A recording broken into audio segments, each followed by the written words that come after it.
we'll take that conversation forward with Kenneth Andrade. Now, Kenneth, you started, when you started your fund, you in a sense communicated to investors that I will not buy financials, I don't like NBFCs, and there is a bubble which is about to get pricked, at least in some of the NBFCs. I so wish that you could have got it wrong, Kenneth, but you got it right.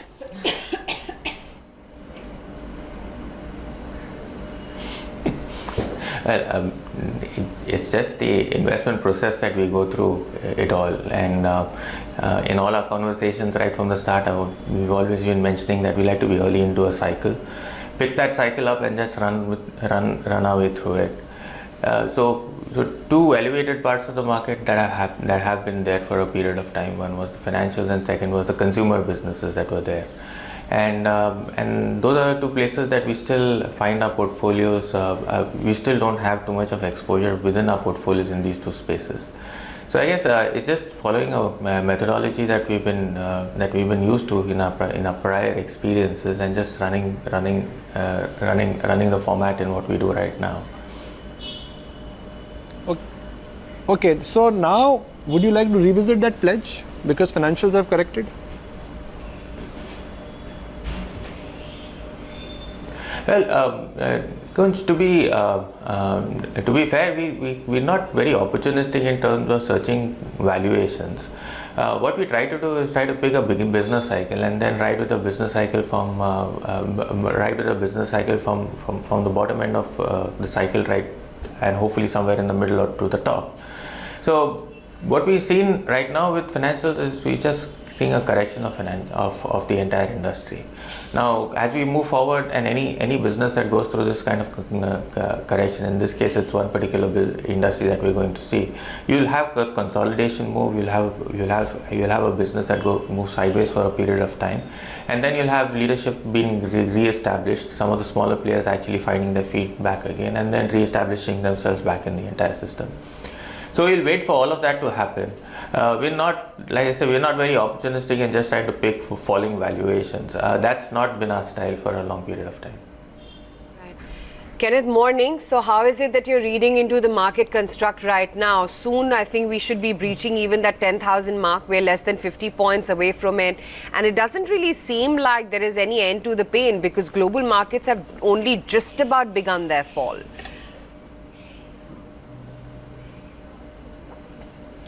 So there's very little you can do with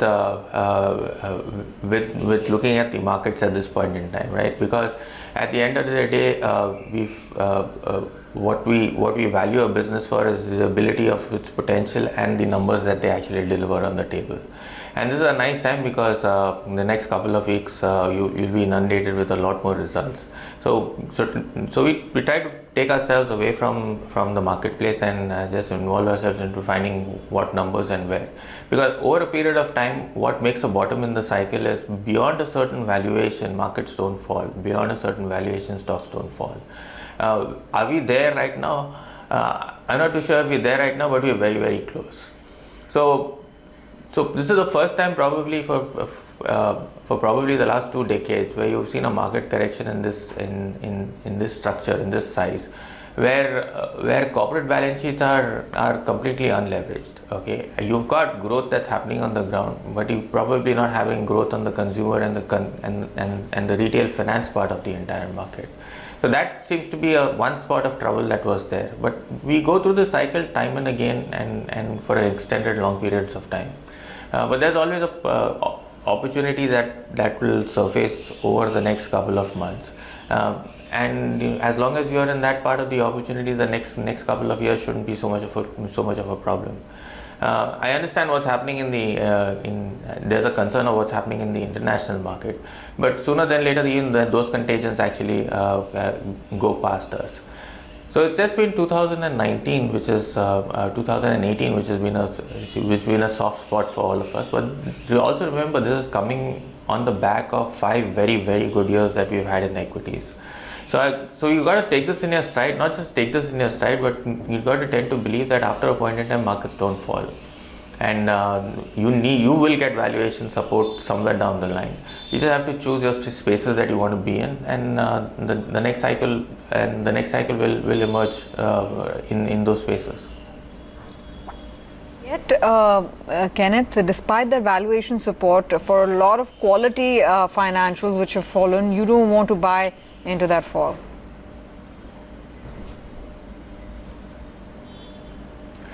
So, I mean, just trying to address that question on financials. If I just take you back to the last decade and the last cycle which was there, and everything was funded by the corporate banks, and a lot of money went into infrastructure and the commodity business. So you step back into that decade, you had all corporate banks trade between 3 times price to book to 5 times price to book. On the other extreme, you had all the infrastructure businesses anywhere between 20 times multiples to 60 times multiples out there. Retail consumers never existed in that decade. If you flip over to this decade and see what's happening right now, it's something very similar. Everything that's got to do with retail finance, and that's led by the housing finance companies and the auto finance companies, because those are the 2 largest parts of the entire retail finance basket. They went to valuations which we haven't seen before in financials. They also went to valuations we have never seen before in the other side of the market, which is the consumer-driven companies, or whether the auto stocks are there, or whether some part of the FMCGs, etc., are concerned. So we have very similar situations playing out. Just the part of the economy that played out in the last decade is very different to the part of the economy that's playing out in this decade. So this transition will also go through. I think the deleveraging process that came off on the last decade is complete. It's over. We just have to rehabilitate or restructure our financial our liability side of the business, which is effectively the banking business, and all should be okay going into the next decade. So I think you have to expand your horizon. Just look at what's happening on the ground.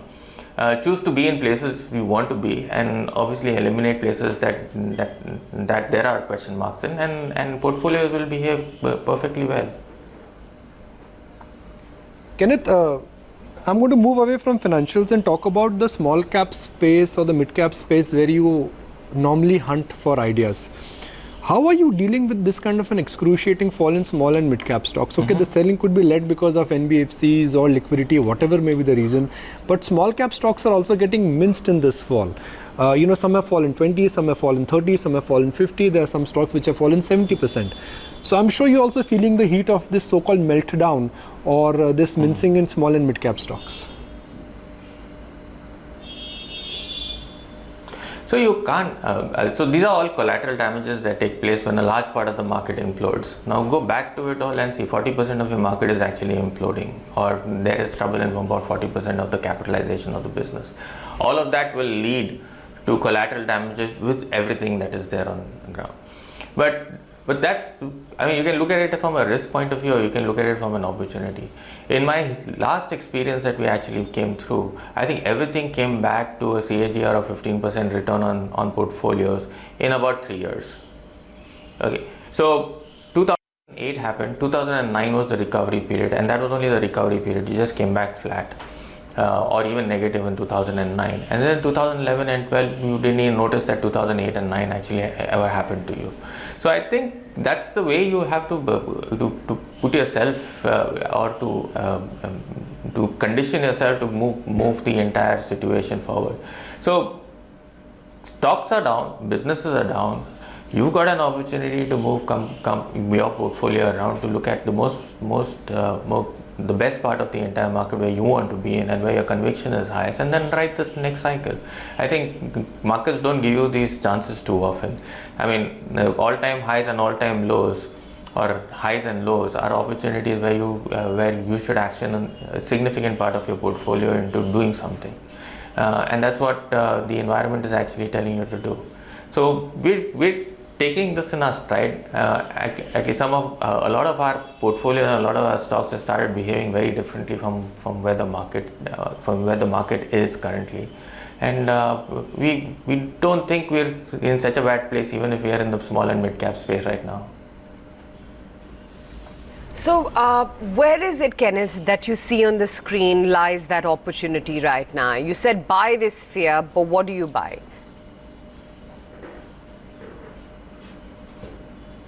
So we've got a very simple construct. We've got almost 40% of our entire portfolio, almost 35% of our entire portfolio in everything that's got to do with manufacturing, infrastructure, utilities out there.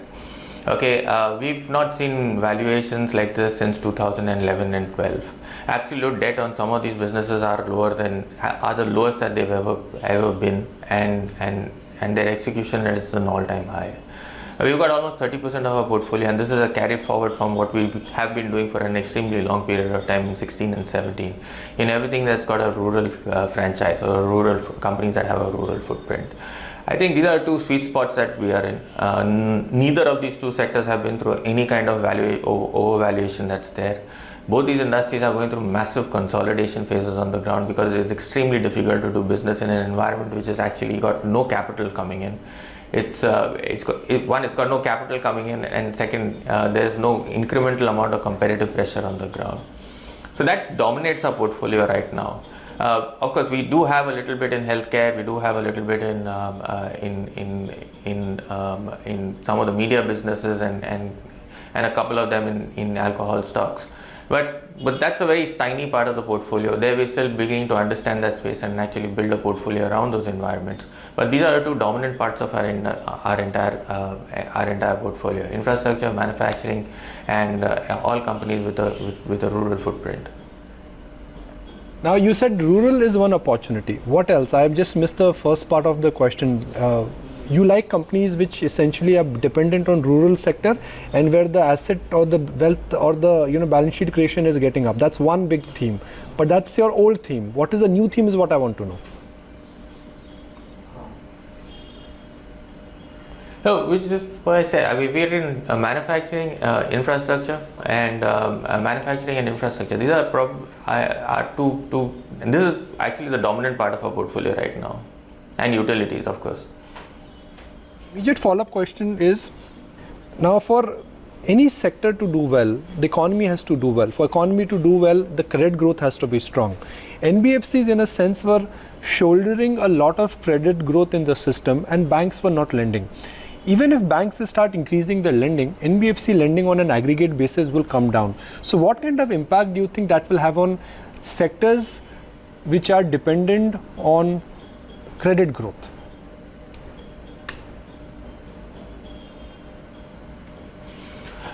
Well, credit has to go to some part of the economy, right? So there are only three large borrowers: the consumers, the corporates, and the government of India, right? Right now, what we're basically seeing with the entire environment is there's a freeze on lending on lending through the NBFCs, which is essentially a part of what's going into the into consumer credit. If lending has to go, it has to go either to the government or then to the corporates. I don't think the banks are really looking at corporate balance sheets to actually lend to them right now. The government remains the only borrower for a time being. But going into the next year, I think they have to rationalize and they have to get out and lend to some part of the economy, and that's when they go and look for basically solvent balance sheets. I'm not too sure, and it's probably too early to take that call that the next 6 months retail lending will re-emerge. It probably won't re-emerge for some period of time. That means banks will have to incrementally look at additional money going somewhere. Okay, it's the same with the equity investors or the banking system. They have all new money coming into the cycle has to find its way into some part of the economy, and that's where the credit growth to these industries will actually start. So we have to give it 6 months to see how the macros actually shape up or how this industry cycle actually shapes up. Our sense is money always follows solvent assets. There is reasonable amount of volatility around on lending through the NBFCs that are there. They are not going to get money in a hurry. Retail credit will pause for a little period of time, for a brief period of time. The only beneficiary of all of that holding still is corporate India, and I think corporate India does have the appetite. We have seen reasonable amount of expansion or capex coming in on the ground. The only question mark that most of the corporates have is that the access to finance is not available. Our sense is all of this will ease out in the next probably the next 2 quarters to the next 4 quarters. Kenneth, always a pleasure speaking with you. Thanks very much for taking out the time to share with us your thoughts and your insights and your investment philosophy in the current market environment. Thank you very much.